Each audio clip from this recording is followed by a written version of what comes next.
She moved in next door to steal my husband.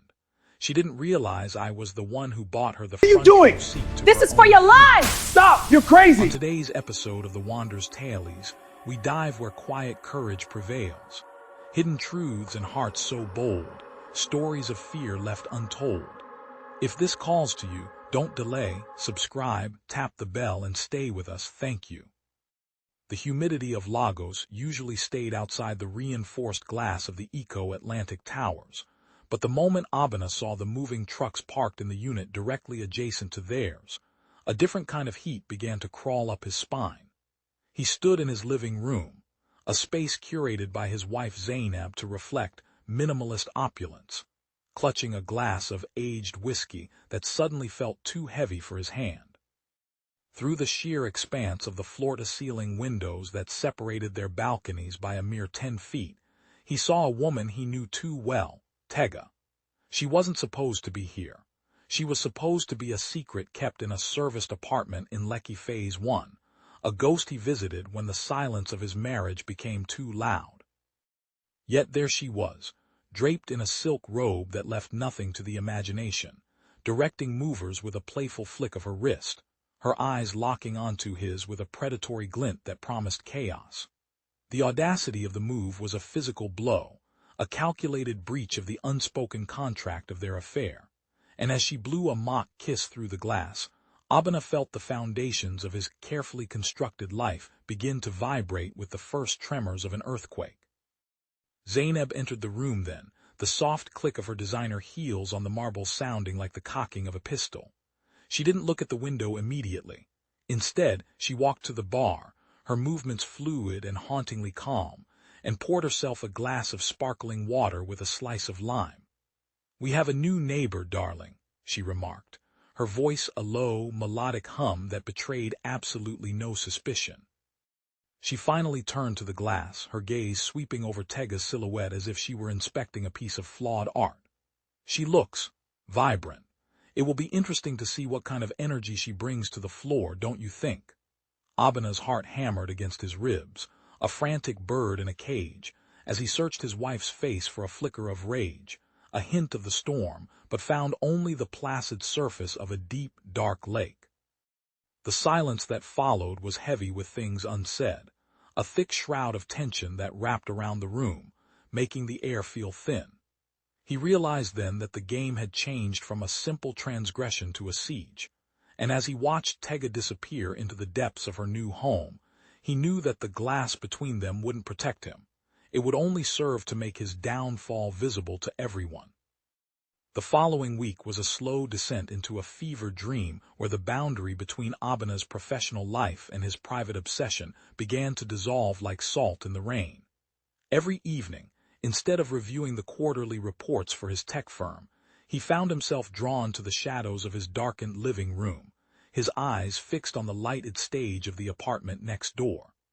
Tega was no longer hiding. She was performing.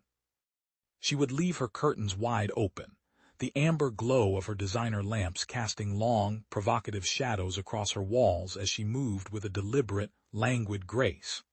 He watched her undress, the slow slide of fabric over her skin, a torture he couldn't turn away from, his pulse quickening with a toxic mixture of familiar lust and a new, jagged edge of possession. He was a man who owned everything he desired, yet here he was, reduced to a silent watcher in his own home, a ghost haunting the periphery of a life he no longer controlled. The proximity was a taunt, a constant reminder that she was within reach but no longer under his thumb, and the more he watched, the more the jealousy began to curdle in his gut, turning his attraction into something sharper and more dangerous. Zainab, meanwhile, became a phantom of domestic perfection, her presence in the house marked by the scent of expensive lilies and the soft rustle of silk. She seemed to be everywhere and nowhere at once, her quiet observations cutting through Abena's distracted facade like a razor. One evening, she stood just behind him as he stared out the window, her reflection appearing in the glass like a warning from the future. "You've been very quiet lately, Abena," she whispered, her hand resting lightly on his shoulder, her touch cold despite the Lagos heat. Is the view really that captivating, or are you looking for something you've lost? He stiffened, his breath catching in his throat, but he didn't turn around, afraid that if he looked into her eyes, he would see his own guilt staring back. She didn't press him. She simply squeezed his shoulder and walked away, leaving him in the dark with his cravings. The psychological toll of the double life was beginning to show in the gray hairs at his temples, and the way his hands shook when he reached for his phone. He was caught in a narrative loop of his own making, a cycle of desire and dread that was spiraling toward a breaking point he couldn't yet see, but could certainly feel. The rhythm of the high-rise began to change as the first stranger appeared on Tega's balcony, a tall, broad-shouldered man in a tailored charcoal suit that screamed old money and new arrogance. Abena watched from the darkness of his study, his fingers white-knuckled around a crystal tumbler of Macallan as he observed the intruder lean against the railing, light a cigarette, and laugh with an intimacy that felt like a slap to Abena's face. Tega emerged from the sliding doors, her hair a wild halo against the city lights, and draped herself over the stranger with a practiced ease that Abena had once believed was reserved solely for him. The sight was a visceral puncture to his ego, a jagged tear in the fabric of his self-importance that left him gasping for air in the air-conditioned silence of his home. He found himself cataloging every touch, the way the man's hand rested on the small of her back, the way she tilted her head to whisper something into his ear, and with every second, the heat in Abena's chest morphed from simple jealousy into a dark, pulsating voyeurism. He was disgusted by his own fascination, yet he could not pull his gaze away from the glass, drawn to the spectacle of his own displacement like a moth to a blowtorch. In the kitchen, the soft hum of the refrigerator was the only sound until Zainab entered, her presence a cool draft in the sweltering psychological heat of the apartment. She began to arrange a bouquet of white roses, her movements surgical and precise, the thorns clicking against the glass vase with a rhythmic finality. "Our new neighbor seems to have a rotating door of guests, doesn't she?" she remarked, her voice conversational yet laden with a subtext that made the hair on Abena's neck stand up. He turned, trying to mask his agitation with a stiff smile, but his eyes were bloodshot and his breathing was shallow. Zainab didn't look at him. She was focused on the roses, trimming the stems at an aggressive angle that felt uncomfortably symbolic. "It's a bold way to live, so exposed to the world, so indifferent to the opinions of others," she continued, finally looking up with a gaze that was as clear and cold as a winter morning in the Cape. Abena felt a surge of panic, wondering if she was baiting him, or if she was simply observing the same train wreck he was, but the ambiguity was part of her power. She was the architect of the silence between them, and as she placed the last rose in the vase, he realized that the beauty of her arrangement was merely a shroud for the decay he was inviting into their lives.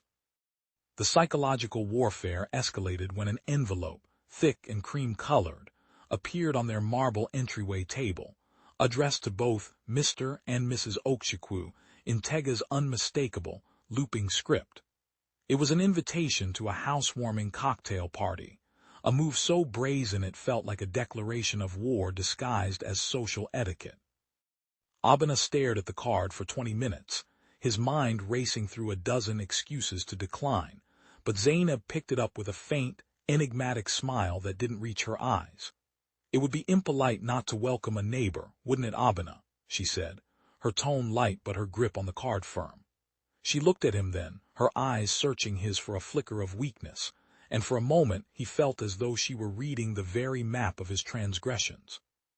He couldn't refuse without appearing suspicious, and he couldn't attend without risking a total collapse of his composure.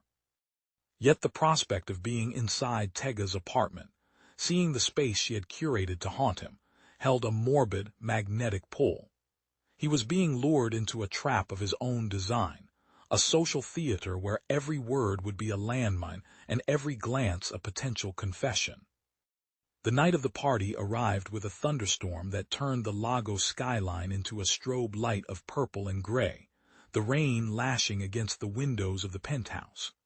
As they walked the short distance across the hallway to Tega's door, Abena felt a cold sweat prickling at his hairline, his heart performing a frantic percussion against his ribs. When the door opened, the scent of expensive oud and Tega's signature perfume hit him like a physical blow, a sensory trigger that sent a jolt of electricity through his nervous system. Tega stood there, resplendent in a gown of shimmering gold that seemed to mock the domestic sobriety of Zainab's navy silk, her smile wide and predatory. "So glad you could make it, neighbors," she purred, her eyes lingering on Abena just a second too long, a silent acknowledgement of the secret they shared and the chaos she was about to unleash. Zainab took Tega's hand with a grace that was almost terrifying, her touch lingering as she offered a compliment that felt more like an assessment. The air in the room was thick with the scent of lilies and lies, a claustrophobic atmosphere where the clinking of champagne flutes sounded like the sharpening of knives, and Abena knew that by stepping through that door, he had crossed a threshold from which there was no return. As the weeks bled into a blur of restless nights and distracted days, the apartment next door became Abena's primary reality, a neon-lit stage where Tega performed for an audience of one. He began to keep a pair of high-powered binoculars hidden in his desk drawer, bringing them out only when the lights in his own home were extinguished and Zainab had retreated to her bedroom. Through the lenses, the distance between the two apartments vanished, and he was transported into Tega's world, a space of curated chaos and deliberate provocation. He watched her move through her rooms with a feline grace, her every action, from pouring a drink to brushing her hair, imbued with a performative intensity that he knew was meant for him. It was a glass cage of his own making, a psychological prison where his desire was the bars and his jealousy was the warden. He felt a sickening thrill in the invasion of her privacy, a dark empowerment that compensated for the lack of control he felt in his marriage and his career. He was addicted to the sight of her, to the way she seemed to exist in a perpetual state of undress, her body a map of a territory he once conquered, but now only viewed from afar. The dynamic within his own walls grew increasingly surreal, as Zainab seemed to lean into the voyeurism rather than recoil from it. She began to leave the curtains in their living room wide open, creating a mirrored transparency that turned their lives into a reciprocal exhibit. One night, he found her sitting in the dark, her face illuminated only by the distant glow of Tega's apartment, her eyes fixed on the same window he had been obsessing over. She didn't startle when he entered. She simply gestured for him to sit beside her, her voice a low, rhythmic whisper that chilled his blood. "She has such a fascinating collection of visitors, doesn't she? Each one more athletic than the last," she remarked, her hand finding his in the dark, her grip surprisingly strong. Abena felt a wave of nausea wash over him as he realized that Zainab wasn't just aware of his obsession. She was participating in it, turning his secret shame into a shared, twisted pastime. The boundary between their marriage and the affair was dissolving, replaced by a dark, voyeuristic pact that felt like a slow-acting poison. He was no longer just a husband or a lover. He was a spectator in a game where the rules were being rewritten by a woman whose silence was more terrifying than any scream. The shenanigans, as Abena secretly termed them, took on a more aggressive tone as Tega began to host a revolving door of men, each encounter seemingly designed to push Abena further toward the edge of sanity. There was the fitness trainer with the sculpted physique who spent hours on her balcony, their laughter echoing across the void. There was the young tech entrepreneur who arrived in a flashy sports car and left in the early hours of the morning. And there was the older, silver-haired diplomat whose presence suggested a level of sophistication that made Abena feel suddenly, jarringly pedestrian. Tega made sure Abena saw everything. The way she would lean over the balcony in a sheer negligee to greet them, the way she would lead them into her bedroom with a backward glance at his window. He watched through the binoculars, his breath hitching as he witnessed the intimate dances of strangers, his jealousy morphing into a dark, pulsing arousal that he couldn't reconcile with his self-image. He was a man of status, a pillar of the community, yet here he was, getting a voyeuristic high from watching his former mistress move on with a parade of shadows, his dignity evaporating with every minute of footage he burned into his memory. Zainab's reaction to this parade was one of clinical detachment, almost as if she were a biologist observing a particularly interesting specimen of bacteria under a microscope. She began to comment on the men with a terrifyingly accurate eye for detail, noting their brands of watches, their physical flaws, and the way they interacted with Tega. "This one lacks the confidence of the last, don't you think, Abena? He moves like a man who knows he's being cheated," she said one evening, her voice devoid of emotion as they watched Tega make out with a ruggedly handsome man against the glass of her living room window. Abena felt a cold sweat break out across his chest, the reality of the situation finally beginning to penetrate his fog of obsession. He realized that Zainab was documenting the collapse of his ego, recording every flinch and every gasp as he watched his replacement in real time. The house felt smaller, the air more stagnant, as the psychological weight of their shared voyeurism began to crush the life out of their marriage. He was caught in a narrative loop where the only escape was to look away, but the sight of Tega, uninhibited, weaponized, and utterly free, was a siren song that he was powerless to resist, even as it pulled him toward the jagged rocks of his own destruction. The humidity of a Lagos October seemed to seep through the triple-pane glass, or perhaps the heat was coming from within the walls of the adjacent apartment. One Friday night, the display reached a new level of audacity that shattered Abena's remaining reserves of stoicism. Tega appeared in her living room with two men, twins, by the looks of them, and proceeded to engage in a display of affection so choreographed and explicit it felt like a direct assault on the sanctity of the high-rise. Abena's binoculars shook in his hands as he watched her undress them both with a slow, agonizing deliberation, her eyes never leaving the direction of his window, as if she could see through the dark and into his very soul. He felt a surge of pure, unadulterated rage, a primitive urge to cross the void and reclaim what he felt was his, but it was accompanied by a traitorous, pounding arousal that made his head swim. He was a prisoner of his own biology, a man reduced to his most base instincts by a woman who knew exactly which buttons to press and how hard to lean on them. The reflection of his own face in the glass was that of a stranger, wild-eyed, desperate, and utterly undone. Zainab appeared in the doorway, a shadow among shadows, her presence signaled by the faint, metallic scent of her perfume. She didn't turn on the light. She simply walked to the window and stood beside him, her silhouette a sharp contrast to the soft, blurring movements in the apartment next door. "It's a performance, Abena," she said, her voice a low, grounding hum in the chaotic silence of the room. "She knows you're watching. She wants you to feel this specific brand of helplessness. It's her way of reminding you that while you thought you were the one using her, she was always the one in control of the narrative."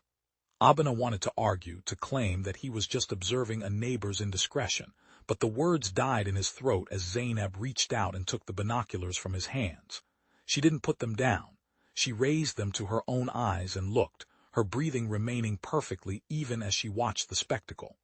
"He's handsome, isn't he? The one on the left. He has your eyes in a way." The comment was a dagger, a precise strike to his identity that left him reeling. The shared voyeurism had become a weapon Zainab was using to dismantle him, brick by brick, until there was nothing left but the raw, exposed nerves of a man who had lost his way. The atmosphere in the Okchukwu penthouse began to shift from voyeuristic curiosity to something far more sinister, a heavy, metallic tension that felt like the air before a terminal accident. Abena found himself withdrawing from his life, calling in sick to work and spending his days packing the length of the apartment, his eyes always drifting back to the window. He began to notice things he had missed before, the way Tega would look at her phone and smile a secret, jagged smile, or the way she would sometimes stare back at their apartment with an expression of pure, unadulterated hatred. The shenanigans were no longer just about sex and jealousy. They were about power, a slow-motion power struggle played out across 10 feet of empty space. He felt as though he were being hunted, as though Tega and Zainab were two sides of the same predatory coin, closing in on him from different directions. The silence between him and his wife was no longer peaceful. It was a loaded weapon, a predatory stillness that suggested she was waiting for the perfect moment to pull the trigger. One evening, he returned from a brief, forced outing to find Zainab in the kitchen, a large cleaver in her hand as she worked on a side of beef for a traditional stew. The sound of the blade hitting the wooden board, thwack, thwack, thwack, was the only sound in the apartment, a rhythmic, violent punctuation to the silence. She didn't look up as he entered, her focus entirely on the red meat, her movements efficient and terrifyingly strong. "Did you see the new one today, Abena?" she asked, her voice light, almost cheerful. "The one with the motorcycle." He looked sturdy, like a man who could handle a lot of weight. Abena felt a chill that had nothing to do with the air conditioning, a sudden, sharp realization that the men in Tega's life were becoming more than just objects of jealousy. They were becoming targets in a game he didn't fully understand. He looked at the meat on the counter, the raw, red sinew exposed to the air, and for a fleeting second he imagined it was the flesh of the men he had seen through his binoculars. He pushed the thought away, horrified by its violence, but the seed had been planted. Zainab looked up then, a small smear of blood on her cheek that she didn't seem to notice, and smiled a smile that was all teeth. "Don't worry, darling. The show is almost over. I think we're reaching the finale." Sleep became a stranger to Abena, replaced by a jittery, caffeine-fueled paranoia that turned every shadow into a threat, and every sound into a confession. He began to hallucinate Tega's voice in the hum of the air conditioner, her laughter a ghost that haunted the hallways of his mind. The line between what he saw through the binoculars and what he imagined in his fevered dreams began to blur, until he could no longer tell if Tega was actually making out with a stranger, or if his mind was simply replaying the images of his own betrayal. He was losing his grip on reality, his ego disintegrating under the dual pressure of Tega's public infidelity and Zainab's private, cold observation. He found himself wandering into Tega's hallway in the middle of the night, standing outside her door and listening for the sounds of the men he saw through the glass, his heart a frantic, dying bird in his chest. He was a man possessed, a ghost of the person he used to be, his life reduced to the narrow, voyeuristic focus of a lens. Zainab, by contrast, seemed to grow more vibrant, more grounded as Abena withered. She began to dress in brighter colors, her presence in the apartment taking up more space, her voice gaining a certain sharp resonance. She watched his descent with a calm, almost maternal pity that was more insulting than rage. "You look tired, Abena. Perhaps you should take a break from the window," she suggested one afternoon, her hand brushing his forehead, her touch like dry parchment. "You're starting to see things that aren't there. You're starting to believe your own lies." He pulled away from her, his eyes darting to the window where Tega was currently sunbathing on her balcony, her body a golden taunt in the afternoon sun. "I'm not lying, Zainab. You see them too. You see what she's doing," he shouted, his voice cracking with a desperation that made him sound like a madman. Zainab just sighed, a soft, disappointed sound that echoed in the empty room. "I see a woman living her life, Abena. I see a man who is obsessed with a ghost.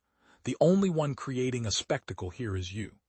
The gaslighting was subtle, a slow-motion erasing of his reality that left him questioning his own eyes, his own memories, and his own sanity.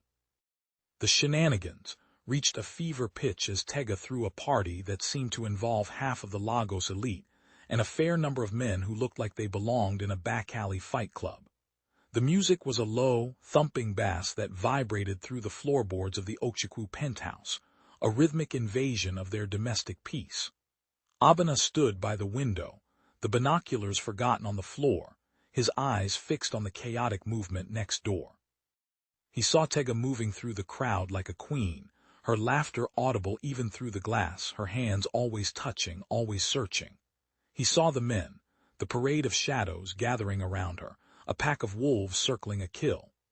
The jealousy he felt was no longer sharp. It was a dull, heavy ache, a physical weight that made it hard to breathe. He was watching his world burn, and the fire was being fueled by the very woman he had once thought he could control. The sense of impending doom was palpable, a gathering storm that promised to wash away everything he had built. Zainab was unusually active that evening, moving through the apartment with a purposeful energy that Abena found unsettling. She was cleaning, her movements sharp and rhythmic, the scent of bleach and lemon filling the air and stinging Abena's eyes. She didn't look at the party.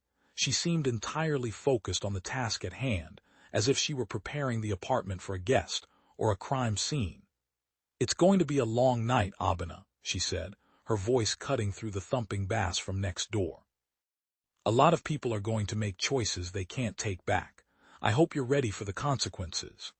He looked at her, his mind struggling to process the warning, but her expression was unreadable, a mask of domestic diligence. He felt a sudden, overwhelming urge to leave, to run out into the Lagos night and never look back, but his feet were rooted to the floor, his gaze drawn back to the window like a magnet. The party next door was a whirlpool, a swirling mass of desire and desperation, and he knew that before the sun rose, he would be pulled into the center of it, along with everyone else in his orbit. The climax of the shenanigans arrived on a Tuesday, a day of suffocating heat and an eerie, breathless stillness that seemed to portend a disaster. Tega had 3 men in her apartment that evening: the fitness trainer, the tech entrepreneur, and a third man Abena didn't recognize, a shadowy figure who moved with a quiet, dangerous grace. Abena watched, his heart hammering in his throat, as the situation in the next apartment devolved from a party into something far more intimate and far more disturbing. He saw Tega lead them all into the bedroom, the curtains momentarily fluttering open, to reveal a scene of such explicit, chaotic desire that he felt his mind finally snap. The jealousy, the arousal, the rage, it all fused into a single, white-hot needle of madness that pierced his brain. He was no longer a spectator.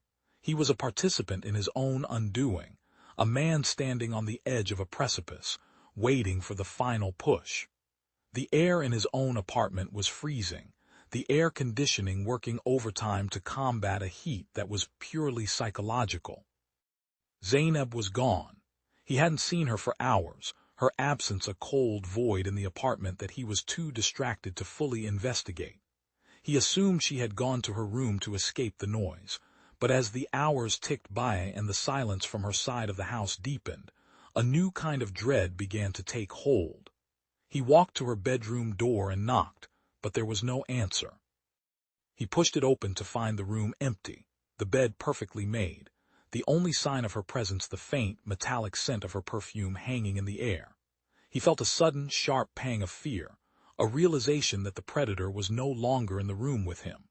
He ran back to the living room window, his eyes searching Tega's apartment for any sign of his wife, but all he saw was the flickering blue light of a television and the shadows of the men moving against the walls.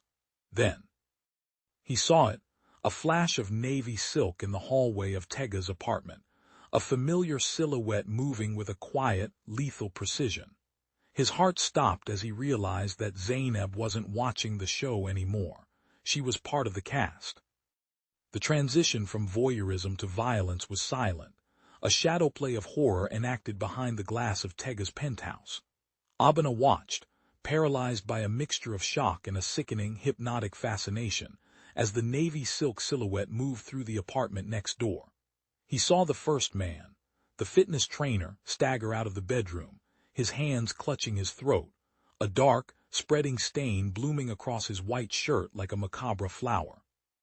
He collapsed against the glass, his eyes meeting Abena, for a split second of pure, unadulterated terror before he slid down to the floor, leaving a long, crimson smear on the transparent barrier. Abena tried to scream, to call out, but his voice was a dry rasp in his throat, his vocal cords paralyzed by the sheer impossibility of what he was seeing. Then came the second man, and the third, each one met by the silent, efficient movements of the shadow in navy silk. It wasn't a fight. It was an execution, a surgical removal of the elements that had disturbed the peace of the Okchukwu household. Tega emerged last, her gold gown torn, her face a mask of disbelief and primal fear. She backed away from the shadow, her hands raised in a useless gesture of supplication, until she was pinned against the very window where she had performed for Abena for weeks. The shadow stepped into the light, and for the first time, Abena saw his wife's face. Zainab was calm, her expression one of focused concentration, as if she were back in the kitchen trimming the fat from a side of beef. She didn't look at Abena. Her entire universe was the woman in front of her. She spoke a few words. Abena couldn't hear them, but he saw the way Tega's eyes widened, the way her body slumped in a final, devastating realization. Then, with a movement so fluid it was almost beautiful, Zainab finished the task. The gold gown was suddenly, violently stained with red, and Tega slid to the floor beside her guests, her eyes fixed on the empty space where Abena had been watching. Zainab stood alone in the center of the carnage, the cleaver in her hand reflecting the neon lights of the city, a goddess of vengeance who had finally closed the curtain on the show. The silence that followed the carnage was more deafening than the thumping bass of the party had ever been. Abena stood frozen behind his glass wall, his hands pressed against the cold surface as if he could reach through the void and undo the last 10 minutes of his life. He watched Zainab move with the chilling efficiency of a professional stager. She didn't flee, she didn't panic, she simply began to curate the scene. She took the binoculars, his binoculars, which she must have swapped for a duplicate hours earlier, and placed them in the dead hand of the fitness trainer. She then moved to the tech entrepreneur, planting a set of Abena's cufflinks, the ones he thought he'd lost months ago, near the body. Every movement was a deliberate stroke on a canvas of ruin, a masterful reconstruction of a crime of passion committed by a jealous, unhinged husband. Abena felt his knees give way, sliding down his own window just as the men had, the reflection of his pale, sweating face overlapping with the blood-streaked glass of the apartment next door. He waited for her to return, every second stretching into an eternity of psychological torture.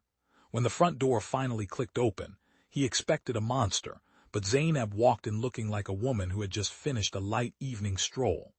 There was no blood on her navy silk. She had worn a protective layer he hadn't noticed, or perhaps she was simply that precise.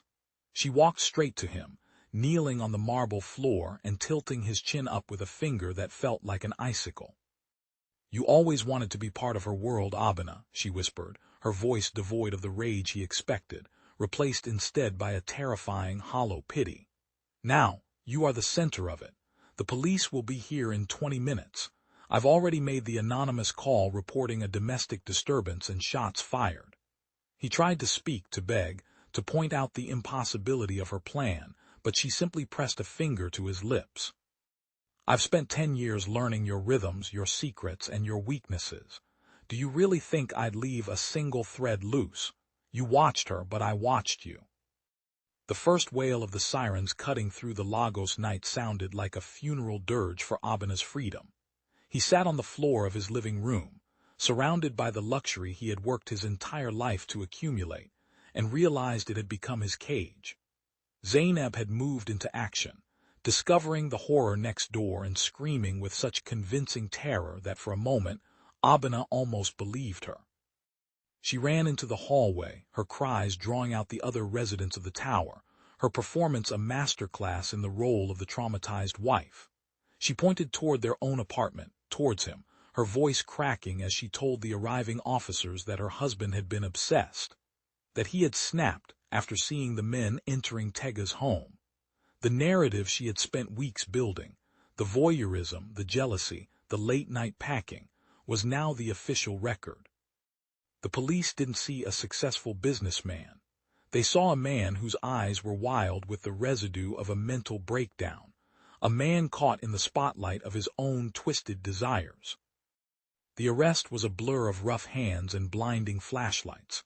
As the officers led him through the hallway, past the open door of Tega's apartment, Abena caught a glimpse of the reality Zainab had left for the world to find. It looked like a slaughterhouse, the gold and marble stained an irrevocable red. He saw the evidence of his presence, the binoculars, the cufflinks, the frantic footprints she had made using his own shoes while he was in a drunken stupor the night before. He tried to tell them about the navy silk, about the cleaver, about the woman who was currently being consoled by a female officer, but the words came out as a frantic, incoherent jumble. To the detectives, he looked exactly like a man who had finally lost his grip on reality. As they pushed him into the back of the police van, he looked up at the penthouse one last time.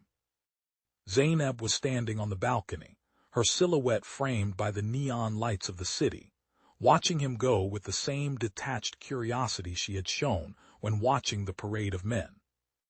Inside the cold, damp walls of the Panty police station, the air was thick with the scent of old paper and desperation. The lead detective, a man with eyes like flint named Ademi, sat across from Abena, tossing a pair of blood-stained cufflinks onto the metal table between them. "Mr. Okchukwu, we found these next to the body of a man who had his throat opened with surgical precision," Ademi said, his voice a low, rhythmic growl. "We also found your DNA all over the balcony railing of the victim's apartment. Your wife says you haven't slept in weeks, that you spent every night with binoculars watching that poor girl. She says you were turned on by your own rage." Abena shook his head, the fluorescent lights overhead buzzing like a swarm of angry wasps. He tried to explain the shenanigans, the way Tega had moved in to taunt him, the way Zainab had watched with him. But every truth he spoke sounded like the rambling of a guilty man trying to shift the blame onto a saintly wife. The more he talked about the glass walls and the voyeurism, the more he sounded like the monster Zainab had designed him to be. The interrogation lasted for 18 hours, a marathon of psychological breaking. Ademi played back recordings of the anonymous tips, neighbors who had seen Abena standing on his balcony at 3 a.m., looking through binoculars. They showed him photos of the crime scene, the graphic reality of the men he had watched in life, now silenced in death. Every piece of evidence was a brick in a wall that was closing in around him. He realized then that the slow build wasn't just Tega's move or Zainab's silence. It was a comprehensive demolition of his character. Zainab hadn't just killed the men. She had killed the idea of Abena as a sane, functioning member of society. By the time the sun rose over the Lagos Lagoon, Abena was broken. He stopped fighting, stopped explaining, and simply stared at the wall. He was no longer the master of his fate or the captain of his soul. He was a spectator at his own execution, just as he had been a spectator to Tega's life. The news of the penthouse butcher spread through Lagos like a wildfire in the dry season, fueled by the city's thirst for scandal and the fall of the mighty. Abena's face was on every front page, every blog, and every WhatsApp status, accompanied by sensationalist headlines about lust, luxury, and lethal jealousy. The public narrative was fixed. A wealthy man, driven mad by the sight of his mistress with other men, had crossed the hallway and slaughtered everyone in sight. The shenanigans were now a matter of public record, but they were interpreted as evidence of his depravity rather than Tega's provocation. Even his business partners turned their backs, releasing statements of condemnation to protect their own reputations. He was a pariah, a cautionary tale of what happens when the ego of a man exceeds his moral boundaries. The luxury he had once used to shield himself from the world was now the very thing that made his fall so spectacular and so satisfying to the masses. Zainab, meanwhile, became the nation's sweetheart, the tragic wife, who had endured the secret madness of her husband with dignity and grace. She gave a televised interview, draped in modest black, her eyes downcast as she spoke of her heartbreak and her unwavering support for her husband's mental health, even as she subtly confirmed his guilt with every word of forgiveness. "I just want people to remember that he wasn't always this way," she told the cameras, a single, perfect tear tracking down her cheek. "The obsession, it changed him. I tried to reach him, but the glass between us was too thick." Abena watched the interview on a flickering TV in the prison common room, surrounded by men who looked at him with a mix of awe and disgust. He saw the way the world swallowed her lies whole, and he realized that the revenge wasn't just the framing, it was the total erasure of his truth. She hadn't just taken his freedom, she had taken his story, rewriting it into a tragedy where she was the only survivor. The courtroom was a circus of cameras, lawyers, and the curious, all gathered to witness the final act of the Okchukwu drama. Abena sat in the dock, his skin sallow and his suit hanging loose on a frame that had withered from months of prison food and lack of sun. The prosecution's case was a masterpiece of circumstantial evidence made concrete by forensic certainty. They brought in experts to talk about the psychology of the voyeur, using Abena's own binocular tracking habits as proof of a premeditated break from reality. They showed the jury the photos of Tega's apartment, the altar of obsession he had allegedly created. Every time Abena looked at the jury, he saw only judgment. They didn't see a man, they saw a predator who had finally been caught in his own trap. The defense tried to argue that there was no direct evidence of him holding the blade, but the weight of the motive, the jealousy he had so clearly displayed, was too heavy to lift. The turning point came when Zainab took the stand. She didn't look at Abena once, her focus entirely on the judge, her voice a steady, mournful cadence. She testified about the men Abena claimed to see, suggesting they were figments of his imagination, until she found the truth herself. She described his arousal at the sight of Tega's infidelity, a detail that made the courtroom gasp and cemented the image of him as a pervert driven to violence. When the defense tried to cross-examine her, she remained unshakable, her answers short, precise, and laced with just enough emotion to make the lawyer look like a bully. Abena watched her from the dock, and for a fleeting second their eyes met. In that moment the mask slipped. Behind the tears and the mourning veil he saw the predator he had lived with for 10 years. She didn't hate him, she was simply finished with him. He was a task completed, a mess cleaned up. As she stepped down from the stand, he knew the verdict before it was even read. Guilty on all counts. The words fell like heavy stones into a deep well, echoing through the silent courtroom. The judge, a stern woman who seemed to embody the very spirit of justice, sentenced Abena to life imprisonment without the possibility of parole. She spoke of the heinous nature of the crime and the betrayal of the social contract that his actions represented. Abena didn't move, didn't cry, didn't even blink. He felt a strange, cold peace wash over him, the finality of the sentence acting as a release from the agonizing uncertainty of the last few months. He was going to spend the rest of his life in a concrete box, far away from the glass walls and the neon lights of Victoria Island. The shenanigans were over, and the house always won. As the guard stepped forward to lead him away, he saw Zainab standing at the back of the room, already surrounded by friends and supporters, offering their condolences.